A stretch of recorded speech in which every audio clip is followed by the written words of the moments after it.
तो हम बात कर रहे थे कि जो अंधकार आजकल छाया हुआ है उससे कैसे हम निजात पाएँ और एक सतयुग की तरफ आगे बढ़ें। तो आप सभी से मैं बस इतना जानना चाहती हूँ कि बहुत सारी क्या हम सभी के भाव स्थिर हैं? क्या गुरुदेव ने जैसे विचार हम सब में संजोने की कोशिश करी थी अपने साहित्य के माध्यम से, क्या वो हम सभी कर पा रहे हैं? अपना अपना निरीक्षण करना, अपने बारे में पहले सोचना, वो सबसे पहले आता है। क्या हम क्या हम छोटी सी बात पे परेशान तो नहीं हो जाते हैं? क्या हम बहुत ज़्यादा गुस्सा तो नहीं हो जाते हैं? और स्वामी विवेकानंद कहते हैं कि जो अध्यात्म है वो वहाँ से शुरू होता है जब हमारी विचार शक्ति, हमारी तर्क शक्ति जहाँ पे समाप्त होती है, वहाँ से अध्यात्म की शुरुआत होती है, जिसके बीच का एक पड़ाव है हमारी सद्भावनाएं, हमारी भावनाएं। और जब वहाँ पे भावनाएं जुड़ती है, वो अंगुलीमाल जैसे डाकू को महात्मा बना देती है। और जहाँ पे भावनाएं जुड़ती हैं वहाँ माँ शबरी के बेर को स्वयं श्री राम स्वीकार करते हैं। और जहाँ भावनाएं होती हैं वहाँ कलयुग से सतयुग की वापसी बहुत ही आसानी से संभव है। अब इस भावनाओं को प्रैक्टिकली अगर हम कोशिश करें किस तरीके से बदल सकते हैं, तो बहुत ज़्यादा हम फिलॉसफी में इतना नहीं जाएंगे, ना ही इस बात को सोचेंगे कि किस तरीके से बस अच्छा अच्छा सिर्फ पॉजिटिव सोचना। सत्य तो ये है कि विचार एक्चुअल में हमारे हाथ में हो ही नहीं पा रहे हैं। यानी कि कोई अगर विचार आ रहा है, जिस तरीके से अगर आप दिल्ली जाएं या ऐसी किसी जगह जाएं जहाँ पे एयर पॉल्यूशन हो, आप मास्क भी लगा लेंगे, उसके बावजूद जो है वो विचार या फिर वो जो एयर पॉल्यूशन है वो कहीं ना कहीं आपके भीतर घुसने की कोशिश करेगा। अब वो जो मास्किंग है वो हम किस तरीके से कर सकते हैं? वो मास्क तो हमें कुछ ना कुछ बचाव कर रहा है। वो मास्क है एक तरीके से हमारे सद्विचार जो ऑलरेडी हमारे अंदर हैं, वो हमारा बचाव करेगा। पर उसके बावजूद भी अगर ऐसा कुछ आ रहा है तो उसको हम किस तरीके से ठीक करें, उसके कारण की तरफ अगर हम जाएं, तो मुझे ये लगता है कि 4 चीज़ें जो अपने जीवन में घट रही हैं उसको हमें देखने की ज़रूरत है। पहली चीज़ है अटेंशन की कमी होना। आप सोच के देखिए कि पहले हम किसी एक वीडियो को लगातार बहुत देर तक देख पाते थे, और या फिर गुरुकुल में जो गुरुदेव हमें बता रहे हैं या कोई गुरु बता रहे हैं उसको बहुत शांति से बैठ के हम सुन पाते थे। पर आजकल यूट्यूब वालों ने शॉर्ट्स निकाल दिए हैं। क्यों? क्योंकि हमारी अटेंशन स्पैन बहुत कम हो गई है, हम एक जगह एकाग्र नहीं हो पा रहे हैं, हमारी शक्ति बिखर गई है। और जहाँ पे शक्ति की बात होती है, और अब क्योंकि नवरात्र का समय है, बहुत ही शुभ समय के बीच हम ये वार्तालाप कर रहे हैं, और आज के दिन माँ गौरी का समय है, और कल जो महाकाली के विध्वंसक रूप का हमें अगर दृष्टिगोचर उसके ऊपर हम करें तो हमें ये पता लगेगा कि हमारे विचारों को, उन विचारों को हमें एक तरीके से पहले निरीक्षण करना होगा और उन्हें मारना होगा इस शक्ति के साथ। और वो तभी संभव है जब हम अपने कुछ आयामों पे काम करेंगे, जैसे हमारी अटेंशन स्पैन, क्या हम एकाग्रता पूर्वक एक जगह बैठ पा रहे हैं? और योग का नाम भी वही है। महर्षि पतंजलि कहते हैं स्थिरता से बैठना ही योग है। स्थिरत आसनम, यानी कि स्थिरता पूर्वक, दृढ़ता पूर्वक अगर हम किसी आसन में बैठ रहे हैं तो उसे योग कहते हैं। तो योग साधना तो बहुत दूर की बात है, पहले क्या हम अपने मन को साध पा रहे हैं, उसी के माध्यम से योग साध पाएगा। दूसरी बात आती है कि हमारे इमोशनल, हम पहले कैसे इमोशंस थे, अब कैसे इमोशंस हैं।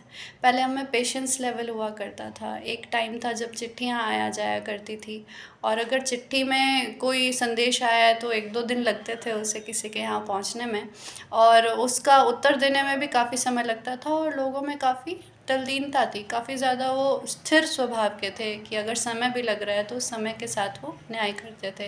पर अब ऐसा हो गया है, अगर आपने किसी को व्हाट्सएप पे मैसेज किया और 1-2 मिनट में रिप्लाई नहीं आया तो हम गुस्सा हो जाते हैं।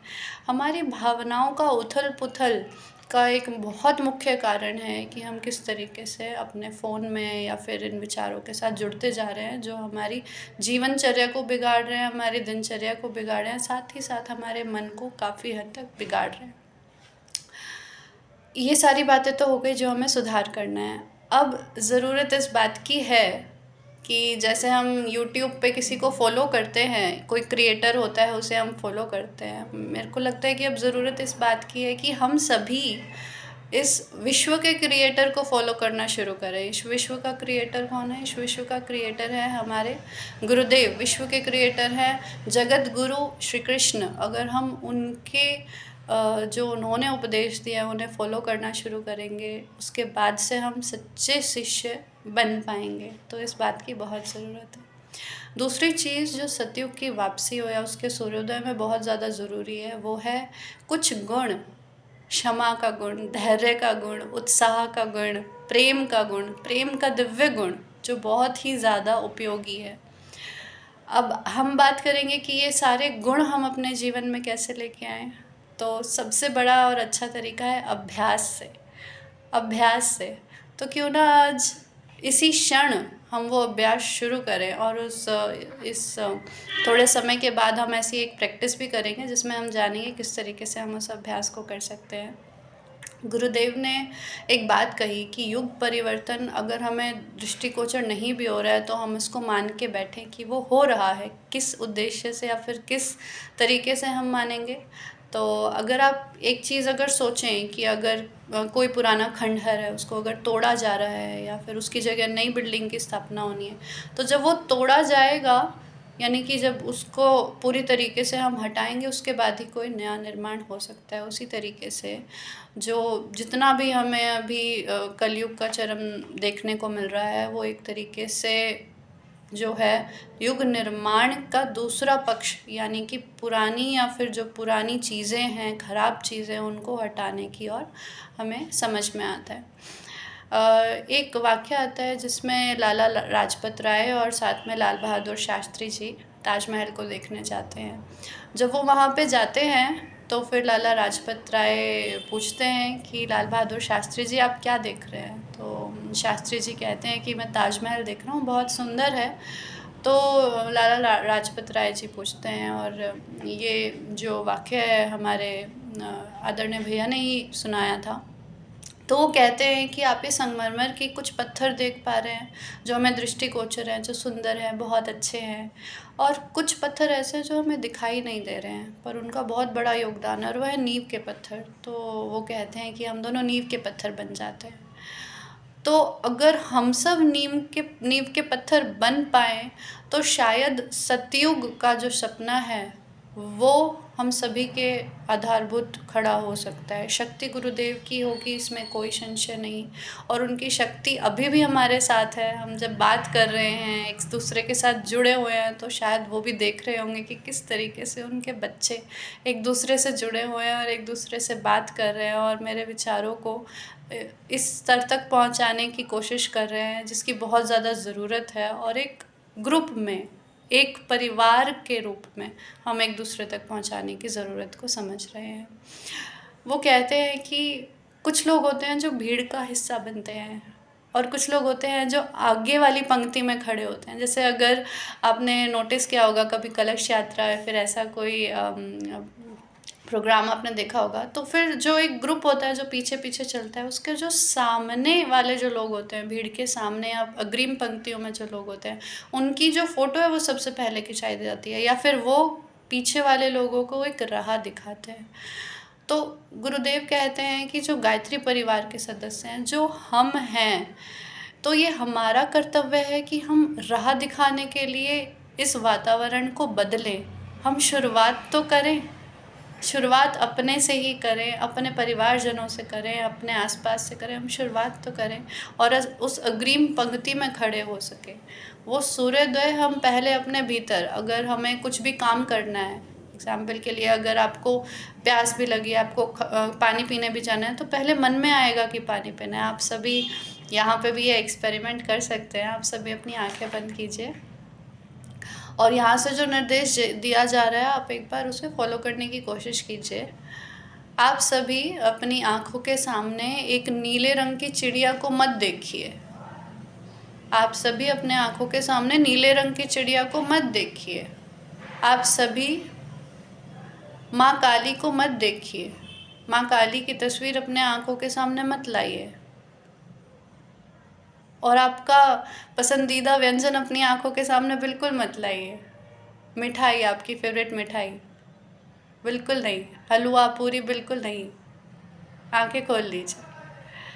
यानी कि हम जो शब्दों का प्रयोग करते हैं अपने आप से भी या किसी और के साथ भी, उसका भी इतना बड़ा प्रभाव होता है हमारे अंदर कि उसकी एक इमेज बन जाती है। अब दोबारा से आप सोचिए कि हमें डिनर में क्या बनाना है। यहाँ पे बहुत सारी देवियाँ जो है, माताएं, दीदियाँ हमारी जुड़ी हुई है। अगर वो कुछ खाना बनाना चाहती है तो पहले उनके दिमाग में आता है अच्छा ये बनाना है। वो इसी तरीके से सतयुग का सूर्योदय, जिस तरह महाभारत मन के भीतर चल रही है, वैसे इस बात की ज़रूरत है कि शुरुआत हमसे हो और हमारे मन के भीतर सतयुग का सूर्योदय हो। सूर्योदय आइए, क्योंकि हम थोड़ा सा जो है हमारा ध्यान लग ही चुका है, तो इस ध्यान के माध्यम से हम एक और कार्य संपन्न कर लें इसी क्षण, बिना कोई वेट करते हुए कि कब हम अब सतयुग को अपने मन में धारण करेंगे, ताकि वो हमारे जीवन में, हमारे वास्तविक जीवन में और इस धरा पर परिलक्ष्य हो चुके। सभी आंखें बंद करें। अपनी आंखों के सामने माँ धरा को देखिए। पृथ्वी, एक फुटबॉल जितनी पृथ्वी को देखिए, बहुत सुंदर, हरी भरी, जिसमें 70% पानी भी है, बहुत पेड़ भी हैं। आप भारत को देख पा रहे हैं। थोड़ा जूम करके देखिए उस भारत में जहाँ पे आप रहते हैं, उस ज़िले के अंदर जूम करके देखिए। आपका घर, आपका परिवार, आपके प्रियजन सभी है। वापस जूम आउट कर दीजिए और देखिए उस पृथ्वी को, माँ पृथ्वी। अब कुछ और जगह देखिए, देखने की कोशिश करें कि इस दुनिया में कितना कितना कष्ट, कितना दुख, कितना अंधकार, कितनी मानसिक पीड़ा, कितनी शारीरिक पीड़ा, कितनी आध्यात्मिक पीड़ा लोग झेल रहे हैं। वही मानव जिनके ऊपर गुरुदेव का पूर्ण भरोसा है।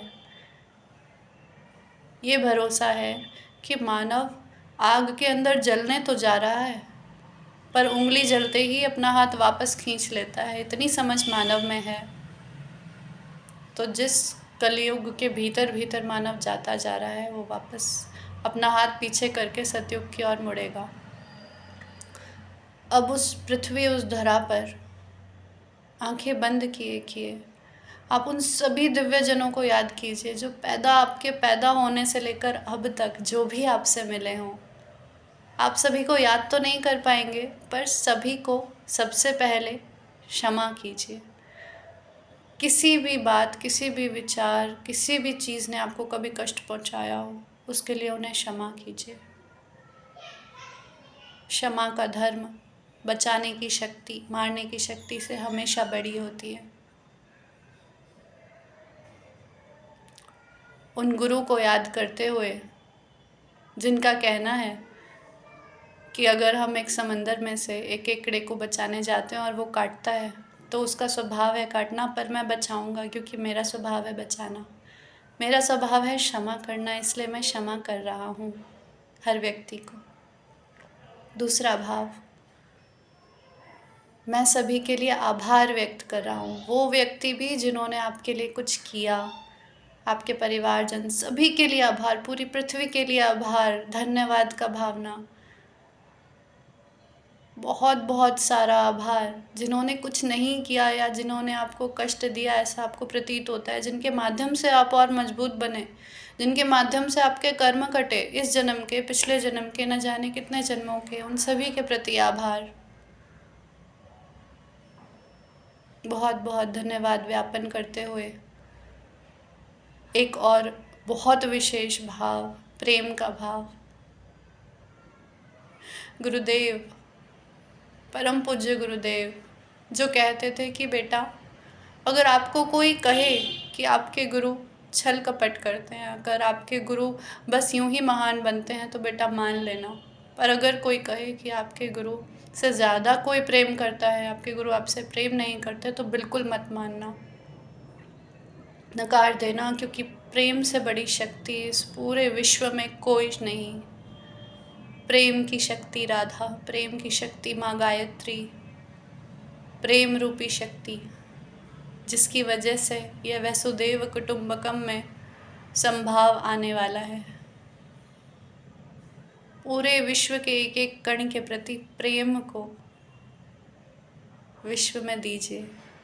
माँ धरा को प्रेम का दिव्य आशीर्वाद दीजिए। गुरु कृपा से आप सभी के अंदर प्रेम के अलावा कुछ शेष नहीं रहा, सिर्फ प्रेम, सिर्फ प्रेम। स्वयं से, जगत गुरु से, विश्व से, हर कण से, हर व्यक्ति से, सिर्फ प्रेम। और आप देख पा रहे हैं अपने हृदय के भीतर हिमालय का देव पर्वत, देवात्मा हिमालय, जहाँ से उदय हो रहा है सतयुग का सूर्य। आप देख पा रहे हैं विशाल हिमालय शिखर, जिसके ऊपर बर्फ भी है, ऊर्जावान क्षेत्र, और उनके पीछे से उदय होता हुआ सूर्य। सूर्य के भीतर माँ गुरुदेव और वंदनीय माता जी प्रसन्नता के साथ कि मेरे बच्चों ने अपने हृदय में सतयुग का सूर्योदय देख लिया। आपने हाथ जोड़कर माँ को, गुरुदेव को नमन वंदन किया और बहुत प्रसन्नता के साथ गुरुदेव माता जी आपसे, गुरुदेव और माँ वंदनीय माता जी आपसे बताने लगे, आप सभी को बताने लगे कि सतयुग वह है जहाँ हम सभी हल्की फुल्की ज़िंदगी, हंसते हंसाते ज़िंदगी जी रहे हैं। सतयुग वह है जहाँ कोई भेदभाव नहीं, सभी के प्रति बराबर प्रेम।